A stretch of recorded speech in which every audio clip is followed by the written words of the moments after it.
টানা বৃষ্টি ও পাহাড়ি ঢলে ডুবেছে ফেনী। স্রোতের তোড়ে মুহুরী, কহুয়া এবং সিলোনিয়া নদীর ১৬টি পয়েন্টে ভাঙন দেখা দিয়েছে। এতে ফুলগাজী ও পরশুরাম উপজেলার অন্তত অর্ধশত গ্রাম প্লাবিত হয়েছে। তলিয়ে গেছে বসতঘর, ধানক্ষেত, মাছের ঘের ও রাস্তাঘাট। অনেক পরিবার উঁচু রাস্তা ও স্কুল ঘরে আশ্রয় নিয়েছে। দুর্ঘটনা এড়াতে অনেক জায়গায় বিদ্যুৎ সরবরাহ বন্ধ রাখা হয়েছে। সহকর্মীদের তথ্যছবিতে বিস্তারিত। বঙ্গোপসাগরে সৃষ্ট লঘুচাপের প্রভাবে টানা বৃষ্টি, অন্যদিকে উজানের পানির ঢল। প্রবল স্রোতের চাপ সামলাতে না পেরে এরই মধ্যে ফেনীতে ভেঙেছে মুহুরী, কহুয়া ও সিলোনিয়া নদীর ১৬টি বাঁধ।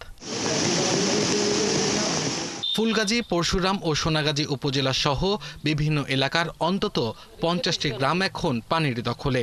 নিরাপদ আশ্রয় কেন্দ্রে ছুটছে মানুষ। অনেক পরিবার উঁচু রাস্তা ও স্কুল ঘরে আশ্রয় নিয়েছে। আমাদের এখানে যে বাড়িঘরগুলো আছে এগুলো সবগুলো তলিয়ে গেছে। এমনকি এখানকার যদি দেখতে পাচ্ছেন এগুলো সব বাড়িঘর নষ্ট হয়ে গেছে। আর পরবর্তীতে যে গ্রামগুলো আছে সবগুলো প্লাবিত হয়ে গেছে। আর অনেক ফ্যামিলি এখন মনে করেন যে বিভিন্ন উঁচু স্থানে আশ্রয় নিছে। বিগত ৩০ বছর ভিতরে আমাদের নদীর দোনো পাশে যে বেড়ি বাঁধগুলো এটা কোনো সংস্কার হয় নাই। যদি বন্যার আগে যদি দেখে কোথাও সমস্যা হতে পারে, এগুলা যদি কাজ করতো তাহলে আর এই বাগনাগুলো ভাঙতো না। বেশিরভাগ এলাকায় বিদ্যুৎ এখন বিচ্ছিন্ন। বন্ধ রয়েছে ফেনী, পরশুরাম ও উপজেলা সদরের সঙ্গে আঞ্চলিক সড়কগুলোর সব ধরনের যান চলাচল। বন্যার পানিতে নিম্নাঞ্চল প্লাবিত হওয়ায় ফসলি জমি, মাছের ঘের, রাস্তাঘাট, ঘরবাড়ি সহ ব্যাপক ক্ষয়ক্ষতি হয়েছে। উপর দিকে যা ভাঙা পড়ে সব পানিগুলো এদিকে যাবে। নদীর পানি বাড়ার কারণে, নদী ভাঙার কারণে তো আমাদের ঘরবাড়ি সব নিয়ে যাইতেছে। কেউ মাল সামানা বার করতে পারছে না, সবার স্বাস্থ্য সবগুলো নষ্ট হয়ে গেছে। আমাদের কোনো টানের প্রয়োজন নাই, আমরা শুধু আমাদের ওই বাঁধের সংস্করণটা চাই। ফেনী শহরের একাধিক গুরুত্বপূর্ণ এলাকায় হাঁটু থেকে কোমর সমান পানি জমে আছে। লোকালয় নদীর পানি ঢুকতে থাকায় জেলার নিচু এলাকার বাসিন্দারা গত বছরের মতো আবার বড় ধরনের বন্যার আশঙ্কা করছেন। সুষ্ঠু পরিকল্পনার অভাব। সরকার যে পরিকল্পনা নেন সেই কাজগুলো যদি যথোপযুক্তভাবে হয় এবং সেটি যদি টেকসই হয় তাহলে এই জলবদ্ধতা আসলে হওয়ার কথা না। জিওব্যাগ ও বালুর বস্তা ফেলে ভাঙন রোধে কাজ চলছে। ঝুঁকিপূর্ণ এলাকার মানুষদের নিরাপদ আশ্রয় সরিয়ে নিতে দুই উপজেলায় মোট ১৩১টি আশ্রয় কেন্দ্র প্রস্তুত রাখা হয়েছে। আমাদের ফায়ার সার্ভিস আছে, তারা ওদেরকে উদ্ধার করার জন্য মাঠে নেমে আছেন। আমাদের স্বেচ্ছাসেবক যারা সদস্য আছেন তারাও আন্তরিকতার সাথে ত্রাণগুলো বিভিন্ন জায়গায়, যারা দূরবর্তী জায়গায় ঘরবন্দি মানুষ, তারা পৌঁছে দেওয়ার ব্যবস্থা করছেন। মঙ্গলবার সকাল ৯টা থেকে বুধবার সকাল ৯টা পর্যন্ত জেলায় ৩০৬ মিলিমিটার বৃষ্টিপাত রেকর্ড হয়েছে। আব্দুল আল মামুন, ৭১। দর্শক, ফেনীর ফুলগাজী থেকে আরো খবর জানাতে আমাদের সাথে যুক্ত হচ্ছেন সহকর্মী জহিরুল হক মিলু। মিলু, আমাদেরকে জানাবেন যে আবহাওয়া অফিস সর্বশেষ আসলে এই বন্যা পরিস্থিতি নিয়ে কি তথ্য দিয়েছে, এবং একই সাথে আমরা সংবাদে বলছিলাম যে ১৬টি স্থানে ভাঙন দেখা দিয়েছে ৩ নদীর চাপে। সেই খবরও আসলে সর্বশেষ কি আছে আপনার কাছে?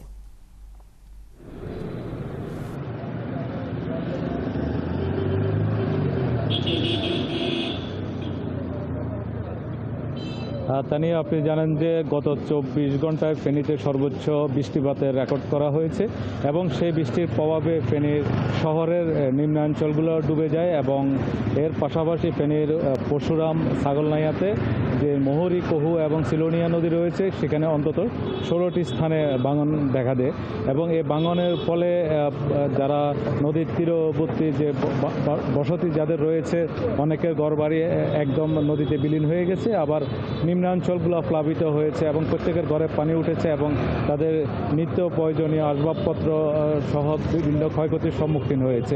এবং এর পাশাপাশি এখানকার যে ধানি জমি কিংবা ফসলি জমি এবং তার পাশাপাশি মাছের পুকুর, ঘের সব পানিতে ভেসে গেছে এবং আর্থিক গ্রামীণ যে অর্থনীতি সেটি একদম ক্ষতির সম্মুখীন হয়েছেন।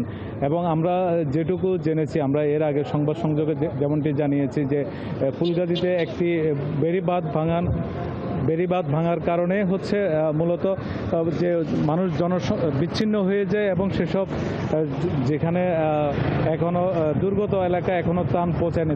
যদিও উপজেলা নির্বাহী কর্মকর্তা কিংবা দুর্যোগ ব্যবস্থাপনা মন্ত্রণালয়ের পক্ষ থেকে বলা হচ্ছে যে শুকনো খাবার এবং যারা আটকা পড়েছে তাদের খাবারের ব্যবস্থা করা হয়েছে।